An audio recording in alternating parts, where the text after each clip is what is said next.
Hey, listen to Wrestling Roundup on FreeFM and ArrowFM. As always, I'm Grady, and live on Skype we got Josh. So we gotta get through some Raw, and then we can talk about SmackDown 1000 Milestone Show. Spoilers, no Miz title win, but we will get to SmackDown. First up, on Raw, we are still qualifying for the WWE World Cup, and continuing our little Shield versus the Tag Champs feud, with Seth Rollins defeating Drew McIntyre, while Dolph Ziggler defeats Dean Ambrose. Oh, they had an opportunity to get somebody non-American in there, and they decided to miss it. Yeah, they had two opportunities. Both times failed. It has led to some interesting stuff, though, I think. It's continuing this Dean is the weak link storyline with the Shield, which I think is interesting. It's better than just rehashing Seth, where it's an out-of-nowhere betrayal. And with the other two having championships, I think it's a nice, easy route to go where nobody's necessarily shocked that, Dean sees himself almost as the third wheel, I guess. Yeah, it would be definitely, it would be different to some degree.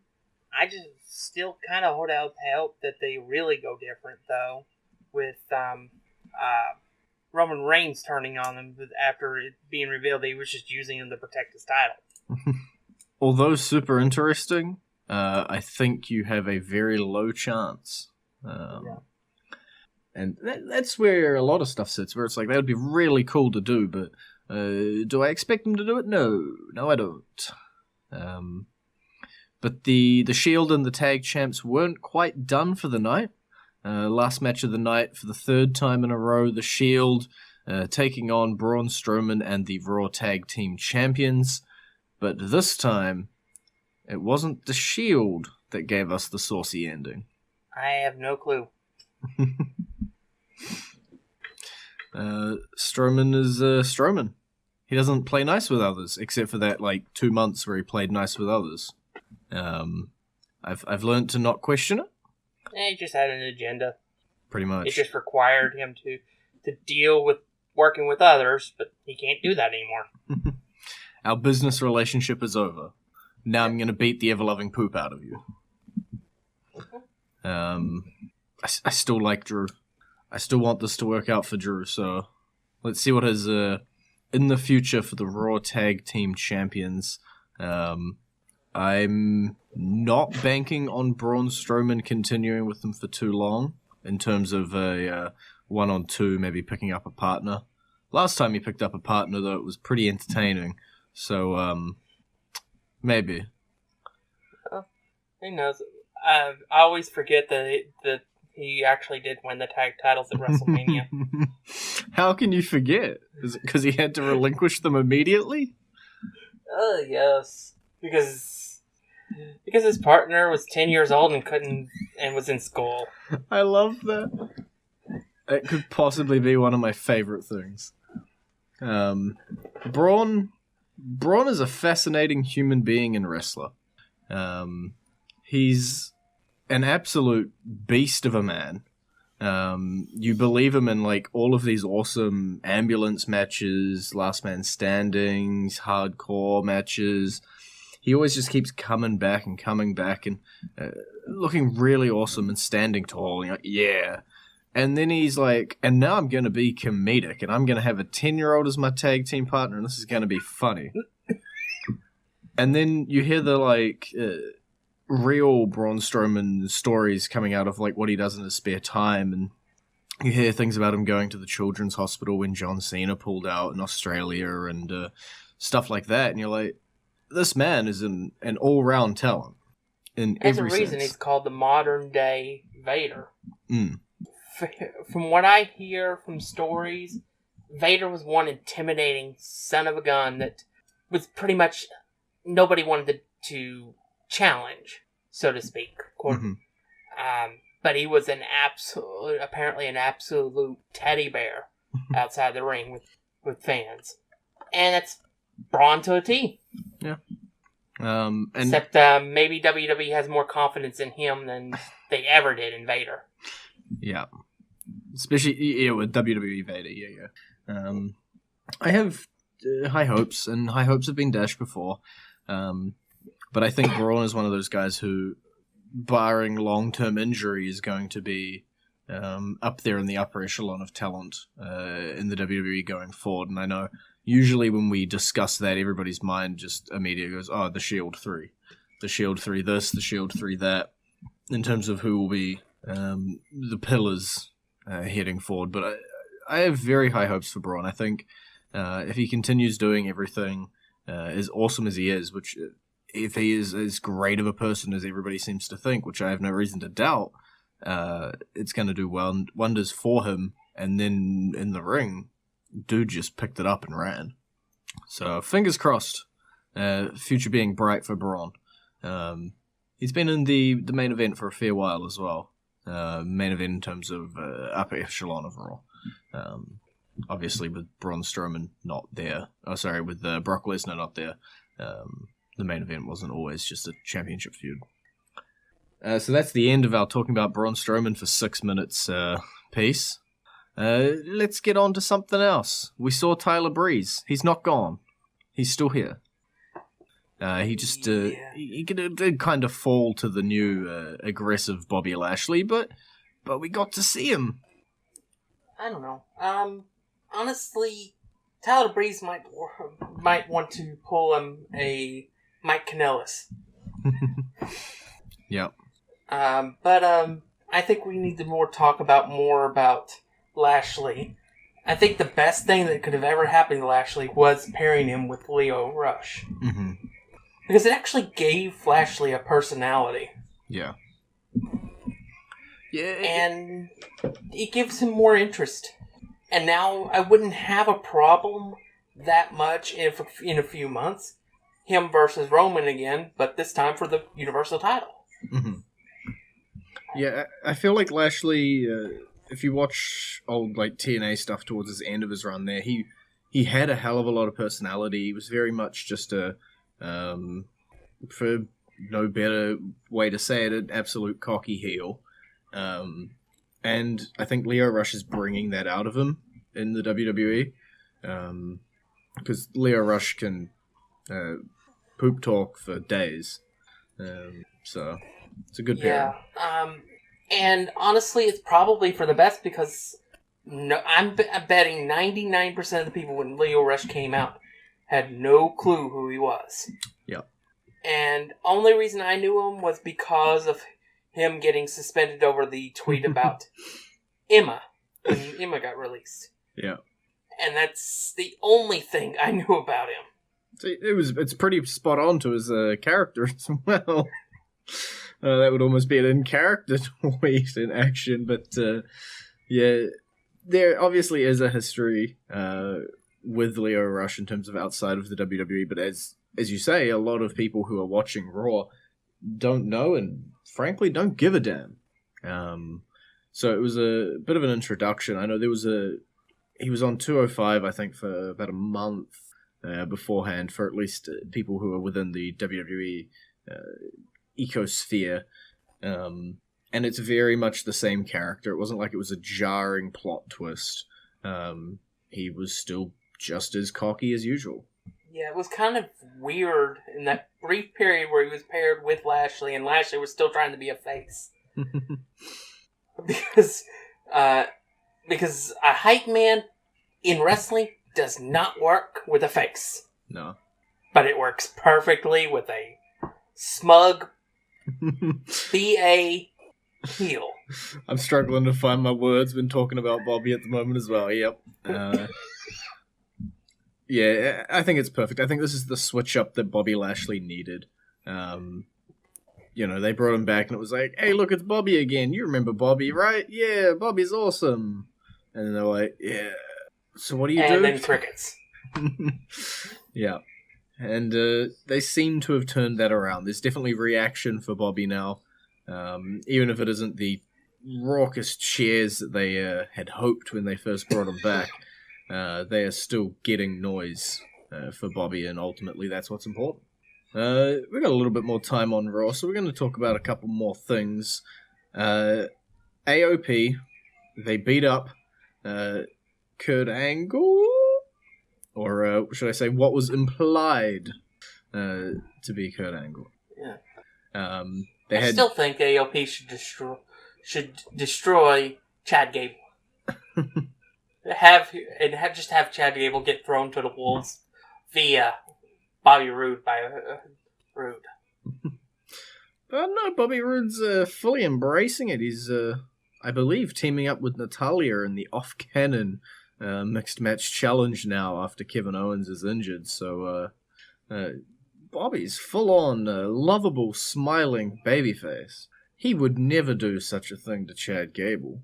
I weep every time that he doesn't turn heel. Every week, you just have a little thing on your wall where you're just scratching in tally marks of how many weeks it's been since he hasn't turned heel. But yeah, I get you. Much like we're saying, like, turning heel really saved Bobby Lashley, I feel like the same could be said about Bobby Roode.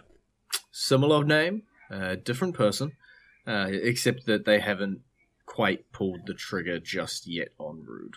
And the worst thing is, Roode's already proven under the WWE umbrella to be a fantastic heel if they'd only give him the chance on the main roster. Yeah. And I think that's what it comes down to, and quite often they just sort of stray away from it. I don't know if Roode is a huge merch seller, and maybe they want to stray away from it for that reason. I don't know. I am not privy to any of the backstage discussions, but it has to have come up, and it feels like they're avoiding it, for whatever reason that be. Last thing we're going to squish in on the Raw side, Evolution build, but mainly, Tamina's alive. And somehow switch shows without anybody actually noticing. No. I've been told that there was a trade, as we talk about somebody who switched over to the SmackDown side, randomly as well, with Big Show.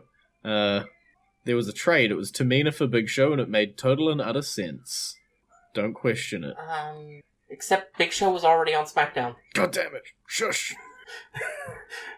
You gotta remember when they drafted everybody. Do you expect me to remember that? Daniel Bryan drafted everybody that he ever feuded with. Except maybe Randy Orton.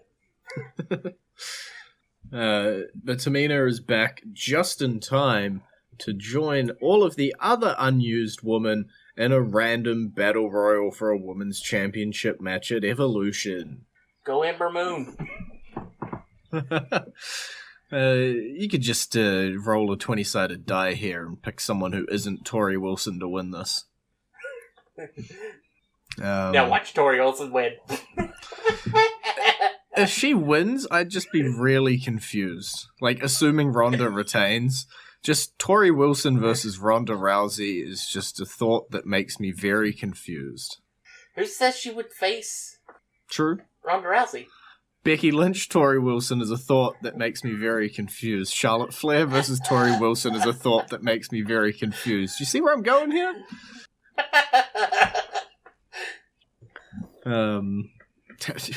We'll see.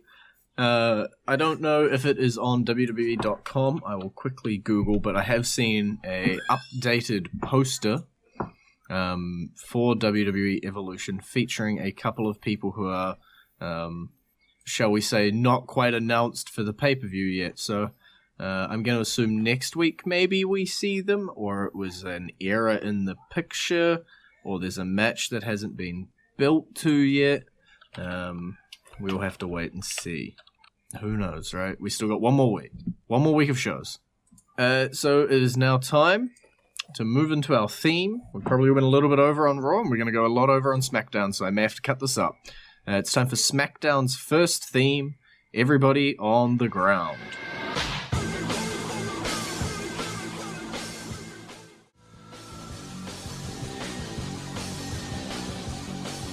And you're back with Wrestling Roundup on FreeFM, ArrowFM, Grady and Josh. That was SmackDown's first ever theme. because we gon' talk about SmackDown 1000. She's a big milestone. Yeah. And we open up clearly showing us that it was a huge milestone because Vince McMahon showed up. I think Vince McMahon proved that he's, even in his near mid-70s, he's still entertaining as heck. Mm-hmm. And there's nobody that's ever going to be quite like him ever again in the business. Yeah. Yeah, whatever he does, it's generally hilarious. And it used to be, the dude was an amazing entertainer when he was obviously a heel going up against Stone Cold. And then he was an amazing authority figure even before that and everything. And he's come through, and now, because he's a little bit older, anything he does is hilariously comedic, but he's got that comedic timing just so well. He knows what he's doing every second he's out there. Well, you have to remember that he's been doing this since... he's owned the company, I think, since 83. Yeah, since a really long time. Been in the business itself, I think, since 77 or 78. Mm. I'm not 100% sure on when his daddy actually allowed him to be part of the business. But Pretty it wasn't much as long soon as after possible. that he took over the company. Yeah. Dude's great. Another dude that's great, my man Dave Bautista, booking himself a match against Triple H at WrestleMania. As they say, evolution is a mystery. Which I'm sure is the song you wanted. I did. I really did. Because Evolution is a Raw stable, I nixed it. I just really want to play more Metallica. Yeah, this was pretty much at the moment. Triple H is dealing with being DX with Shawn Michaels and taking on the Brothers of Destruction. Soon as that's finished, he's going to jump over to his other stable, deal with Evolution by taking on Batista. It's the year of Triple H. We've had many years of Triple H. It's schizophrenic Triple H. Yeah. Well, Triple H did a whole thing about how he was the creator in NXT and then the destroyer as well, and then he's got like 50 other... I'm not going to try and understand it. I liked the Evolution segment. I like Batista. Orton looked like he was having fun. Always good to see Nate. I'm happy with it. The rumor I've heard is that it's not going to be a one-on-one match. I've heard a triple threat with the Evolution members, with special guest referee Ric Flair. I'm happier with the one-on-one. Can we have the one-on-one at some point? Like, if it's before or after, don't mind. I just want the one-on-one at some point. Mainly, I want to see me some good Batista. Especially after he got shafted last time. As much Batista as possible. And he tried to warn WWE when they put him in the position that they did. I think if they had done anything other than have him win the Rumble, fans would have accepted him a lot more than what they did. Because they felt he was stealing Daniel Bryan's spot. Yeah. Despite the fact that they still put Daniel Bryan in that spot. Yeah, it just took them a little while to get there. But yeah, I really like Batista. I like all of his movies that he's making at the moment. I like him in the ring. Dude's one of my favorites, as would be Triple H, if we're lining them all up. So I'm happy to see it. I don't know how often we'll get to see him. I don't know if there's any movies he's currently filming. Clearly not Guardians 3. But that is for a film podcast, which we are not. But what we are is quickly running out of time. So The Miz, he couldn't quite win a championship on this milestone, but he did earn a spot in the World Cup. Woo! USA! USA! USA! What are you talking about? Rey Mysterio won the other one. Clearly not American, okay? Clearly Mexican. Doesn't matter that he's billed from America. Clearly Mexican. Yeah, why'd they put 8 Americans into the World Cup match? That's where they'll create all these convoluted stories about how so-and-so is actually has a cousin or an uncle or an aunt or something that's from a certain country, and that's going to be the country they're going to represent. Because that happens in, like, the World Cup of soccer and baseball all the time. Yeah.